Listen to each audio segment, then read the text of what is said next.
location office. They closed in 91. I moved to join a retail bank in UAE.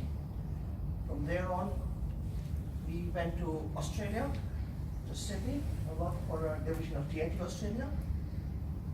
And Australia was a story of we went, we saw, but we didn't wish to conquer. We thought we'd come back to UAE, and then I joined construction company. Because with the customer service background, with some of the banking stuff, retail banking, they said, hey, why don't you handle the credit management stuff? You're still meeting customers, but you're holding the wrong end of the stick.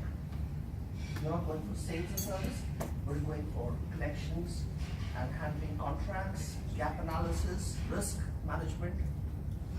So I took that up. And there are a few HR professionals here. If I say I'm looking for a job, they'll wonder, they say, what's your strength? You've been in the travel industry, you've worked for an airline, you've been working for courier services, you've been working for construction, so where do you put you? Where do you fix you?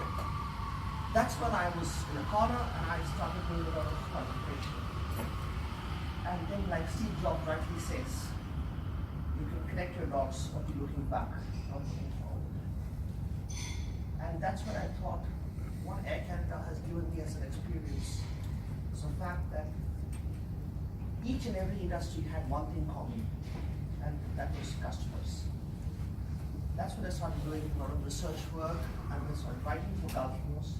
I was writing for Khaleej Times, Business Quality Review, which is part of the Dubai Quality Group, and soon started my own website called delightingcustomers.com, where we moved all our articles and stuff.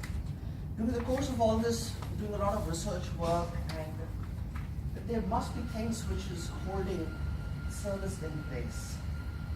And that's how we came with this theory of service excellence, which I shall be sharing with you soon. But before I do that, I want to make this more interactive rather than just one way. So if I might ask you, is there anything, as a customer, if you go to a shop or an establishment, is there anything that really gets you mad, gets you, annoys you, or bugs you, or something? Yes? Yeah, I'm at the counter, phone rings with the customer service agent, right? Just turns away, picks up the phone. Doesn't say excuse me, just picks up the phone, ignores you. Great. Anybody else? When I call some automated telephone, press 1 for this, press 2 for this, is really annoying. Okay.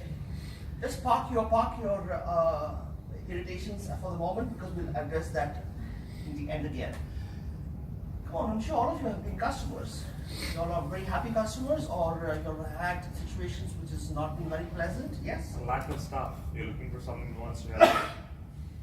You don't find the people there. Yeah. Okay. Incompetent staff, the job that they are handling, they are not aware of how solutions are to be So the provided. product knowledge. Product knowledge. Okay. Lack of training. Lack of training. Not really tracking it. Pardon? Not really tracking what they're doing. When you feel it, then you not find a good services. Any more? Yes, and sometimes they don't even listen to your needs. Wonderful. Okay. They don't hear, sorry, they listen but they don't hear. Great. Sometimes they just plainly ignore you. Yeah, Super. true. Whatever you have just said, please spark this, because we will address this once again in the end. All right? They do not follow up to your service requirement. Okay. Thank you. Now, if I may just shift that and ask you, what, in your opinion, is good service? Good customer service. Polite, knowledgeable, helpful. Okay? Professional. Professional, okay? Or what you're looking at being arranged or being tells you exactly the place that you should go, and So communication, basically, okay? it has to be personalized to a certain extent. Personalized, Rather yeah. than generic responses given by large corporations. This is the set sentence that you see in this. Not generalized, but personalized. Like Mamta was just like you travel businesses related to that, right? I have this mentor, and in his company, if you call them, they pick it up in one ring, max. Okay. They do not let it go to the second ring. One. That is something. Wow. We have a lot of these things which comes in when we say good service. How well you smile, how you dress, how you talk, how you breathe, trading factors, all these. When you're looking at customer service, you said professional. Now, professional is a very general term. What do you mean by professional? How does professionalism work? Answer you call it wandering is professionalism, and then not knowing, having product knowledge. It doesn't come to the professionalism angle. You're definitely answering a call and wondering, but if you don't know your product or you don't know how to, or you put the person on hold for 2 minutes, then one ring just totally offsets the 2 minutes of hold, right? So there must be some way where we can hold and give a foundation to what we would call a service excellence. So we came up with a theory on service excellence which talk about the 4 pillars that hold service in place. And primarily, one of the key things we spoke about, the first thing was, think about attitude. This is probably the only thing similar to your shadow that goes along with you wherever you go. If you are in an organization, you take your attitude with you, and when you leave that organization, you take that attitude out again. If it's positive, people miss you. If it's negative, thank you very much for leaving. Right? So it all depends how it's seen. So the primary thing, what we're looking at, is always attitude factor.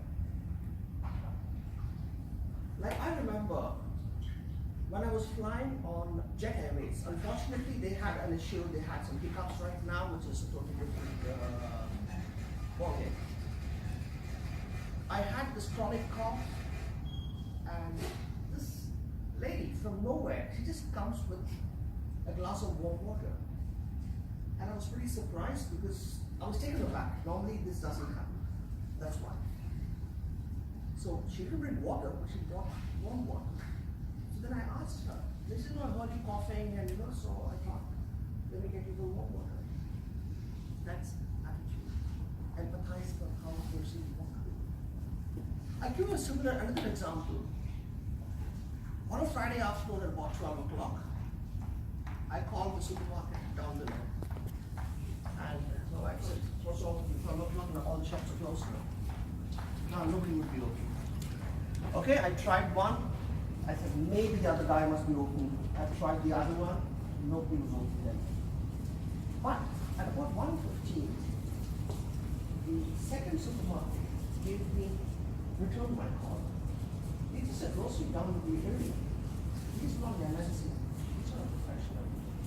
If you go to see professionally, I really called up 1 hour ago. What do you want? Now that comes with attitude. How you want to see it. So the person who called me back got the business and got my goodwill, and as against the person who did not bother or did not give me a call back. So it can happen to a huge airline, or it can be in a small grocery plant. So anywhere, attitude plays one of the key roles in holding your service in place. And it's the attitude of each and every person in the organization, irrespective. I would always say, from the chairman to the chairwoman, each and every person has a role, and they are the ambassadors for the company. So there is no way you can excuse anybody from their attitude towards the work that they do and how they take it forward. The next very important thing which we saw was how well do you communicate? Because communication is the other important thing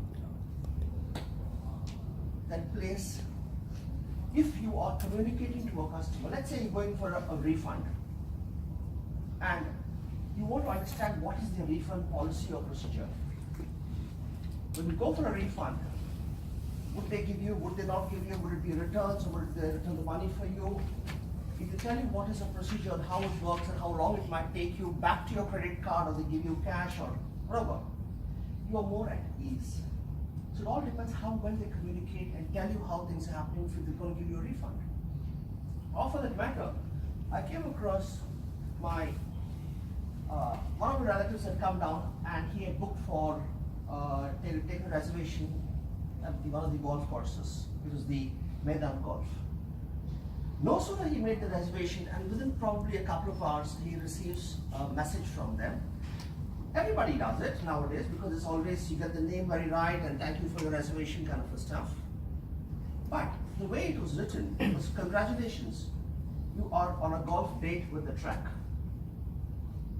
As you read this, we are preparing the course for your arrival. Greens are being pruned with those tiny scissors found only in handbags. Sand in the bunkers are being manually selved into the powder. Birds are practicing their tweeting scales, and water is rehearsing making the sound of trickling that you only thought existed in Disney movies. All you need to do is bring your A game and your clubs. Your clubs always help. That is communication, and really welcoming the person is as good as throwing a red carpet for him. We love to have you there for the next hour or two while playing your 18 holes. It's how well you communicate and get across to your customer which matters a lot. It can make your business or it can mar your business. So communication plays such an important role when you're doing that.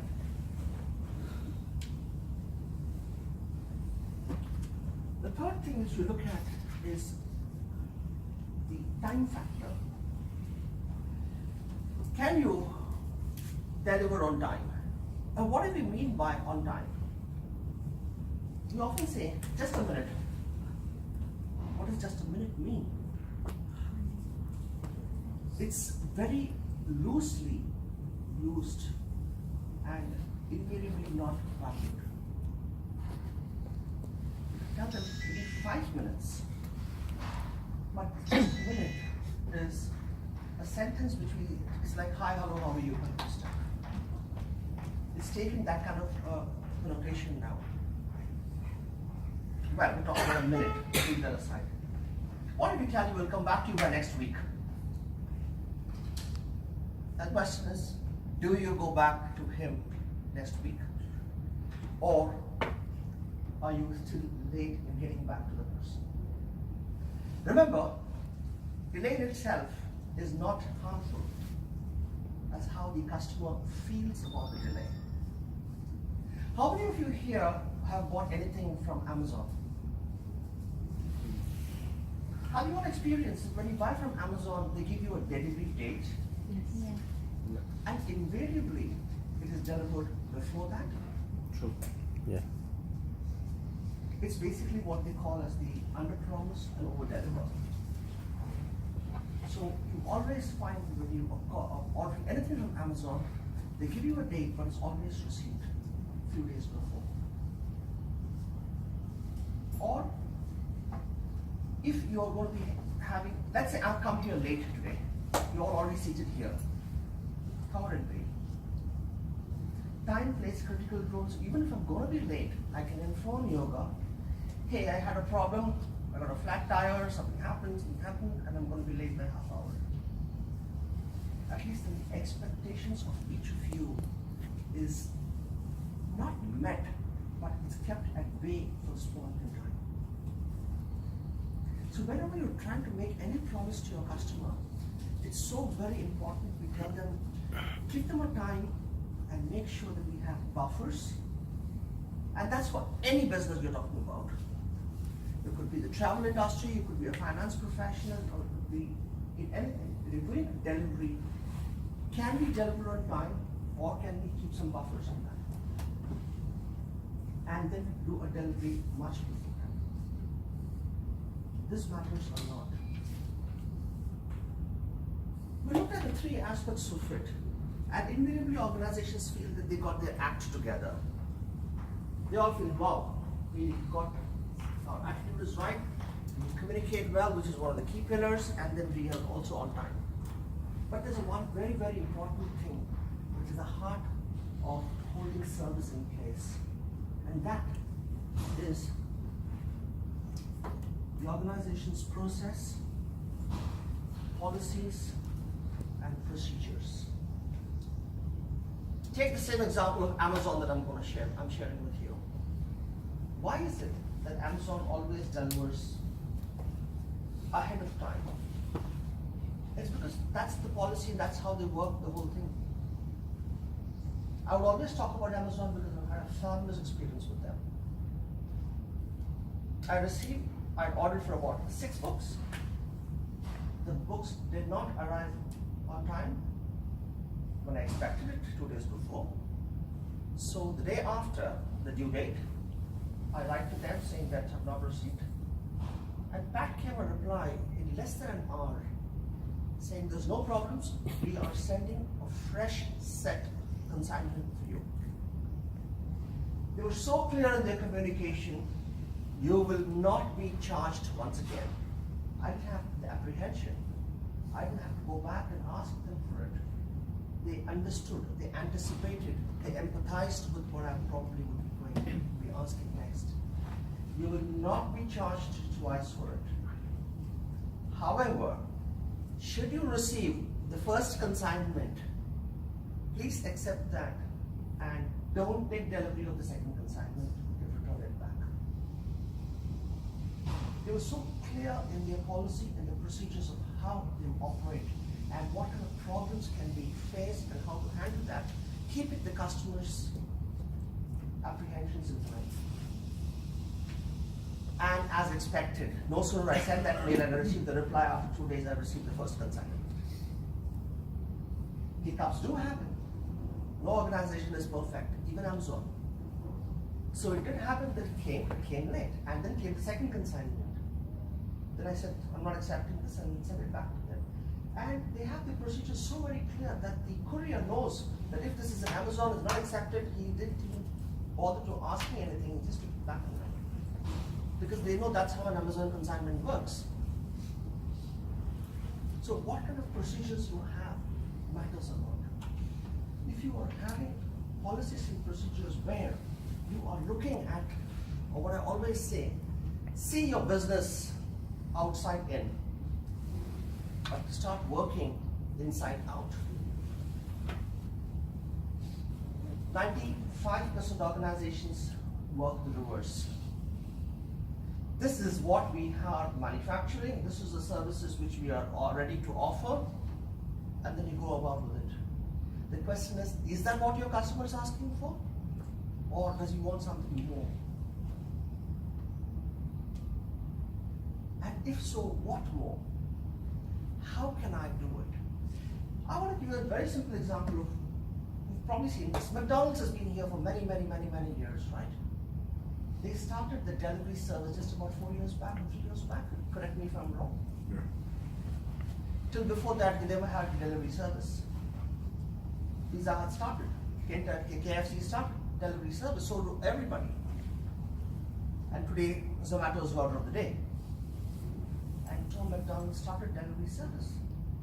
And they've been here for more than 25 years, if I'm not mistaken. But they took that long to wake up. Good product, but the systems, the policies, the procedures matter a lot on how to start blending yourself to the whole thing. Are you then getting customer friendly? Are you trying to make sure you give a group experience to your customer? So, in short, 20 minutes, right? Good. Okay. If you have a good process and a good policy in place, invariably you will go and meet your customer's expectations. Because that's what he wants, or we feel that's what he wants, and that's what we're ready to give. So you meet the expectations. But if you have a positive attitude, it makes a wonderful difference, because the customer is very surprised when you come with a positive attitude. You come with a state of understanding, you come with a state of empathy, you come with a state of happiness to him.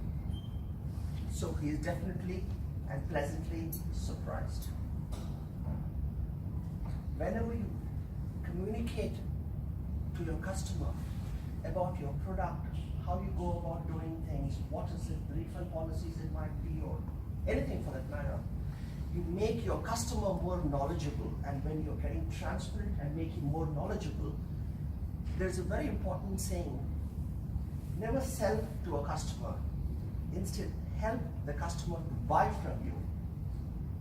And how will a customer make a decision to buy from you when you have given him all the data that he requires about the product? You know about it, so you got to do it. Just the day before, there was an article I read on Gulf News about the Boeing 737 MAX. I don't know if any of you read this article, where they knew that there was a safety feature which was given as optional, and few of the airlines did not opt for it. Lion Air and Ethiopian, both of whom had the crash. What did it mean? A good 300 to 400 lives lost? Policy? How do you go about the whole thing? So, the process and policies is what comes right from top. It could be Boeing as an airline. It's no secret because it's come in the papers and everybody knows about it. Or it could be a grocer, or it could be an individual self. What kind of a service can you offer? So when you communicate, you keep the customer well informed what to do or what not to do.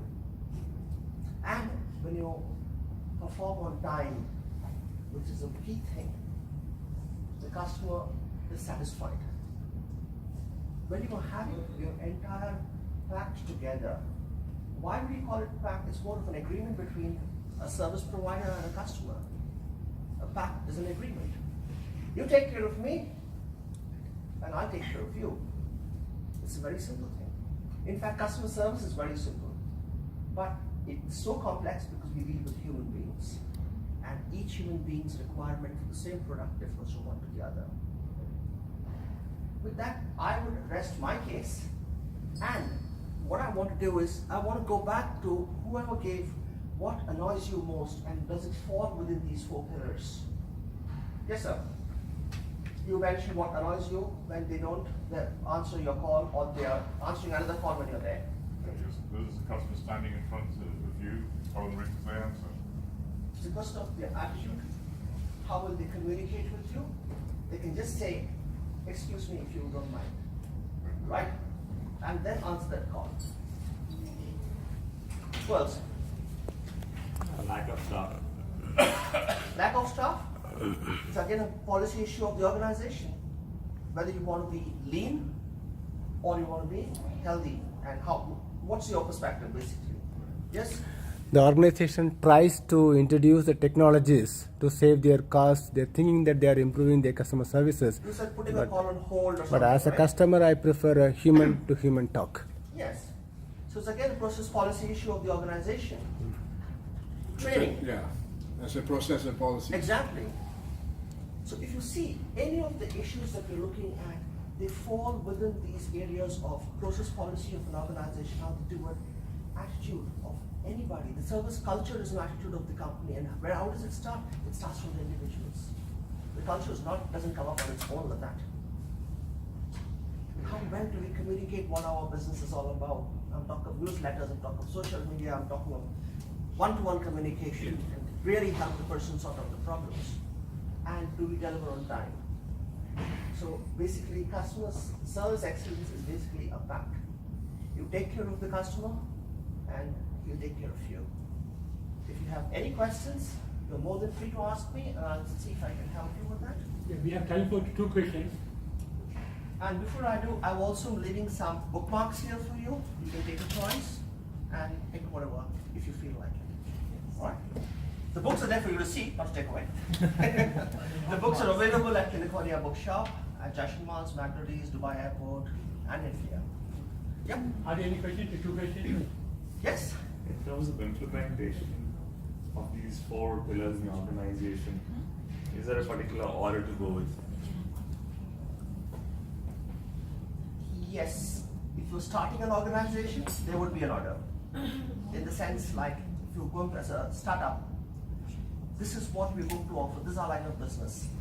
Then comes the question of onboarding. What kind of staff will they take? Are they technically qualified, and do they have people skills? Both these play a very important role. And then comes right from your branding and everything comes under the communication side of things. What is the first? So let's assume the organization is 5 years old, Okay. and they want to improve their customer service. So which one should they put in place first? Well, if you're already an established organization and then you want to get going with it, Yeah. the way I would always tell you is that service is an inside job. You have to take it in small doses, but touch the human element last. You're already 5 years old, you're having employees who are 5 years old with you, and then you're going to tell them tomorrow, okay, come on, answer the phone in one ring. Smile. Don't know what's wrong with this man. I didn't do it for 4 years. One day. Right? So we have to start giving it in small doses, and we have to start working on things where you have a control over. And when you start doing that over a period of time, you realize, or people working with you realize that, hey, something different is happening here. And where is our focus going? It's no more from where it was. You're looking more towards a customer or something. Then start working towards it and tell them, hey, how important it is to you. Trainings will come into picture again. So you have to start taking it in a reverse order there. Yes? Putting people first. What is your opinion about it? You know, as a customer relations person, putting people first is very important, I feel. But what is your opinion about it? They are the most important asset you can ever have in the organization, which unfortunately many times people tend to take for granted. Most organizations want to know what is the balance sheet status, not the balance of customer base that they have. And how do you build that? When your staff are happy, only then will they keep their customers happy. If the staff are not happy, they will only wash dirty linen in public. And you need to be very careful about that. And it's not voluntarily doing so, it happens involuntarily. So we need to be very careful about the people who are the most important asset in the organization and how we can motivate them to do better. For which it comes to the self-charge and the take. You need to be buzzing. You can't be doing the same thing day in and day out. You need to evolve over a period of time. So that's the way I look at it. In fact, there's one page in the book where we talk about, can you start motivating your staff every day? I'll throw this as a challenge to all of you today. Go back to your place of work, start looking for something good to talk about your staff today. Not the negative, talk something good about your staff to talk today. When you start the positives, then you'll start becoming a contagious. But you must start, look for positives and talk only positives. Don't talk of the negatives. It's there, no worries. We can do it in a household, family also. Certainly, life coaches would endorse that, right? Okay, so 2 questions are over, but still I believe we'll be here with us for some more sure. time. So if you have any more questions, especially the one, he'll be here, you can talk to him. I was telling Divya the other day, don't worry, I work 24/7. So thank you very much, Gangadhar, for being My pleasure. Today's talk is one of the best talk we had in the recent time. I think that's the reason I think we should start videoing these talks, and we are thinking of that and putting on the YouTube. So Okay. it will be available in the future also. Right. So our first part of our event is over, which is the talk, and the second part of the event is networking. So you are free to stay here, order one more cup of coffee, talk to each other, and see how you collaborate with each other. For the purpose of collaboration, we have our own WhatsApp group, and the WhatsApp group administrator is Risa. Can you please stand? So if you want to join our WhatsApp group, please give your mobile number to her.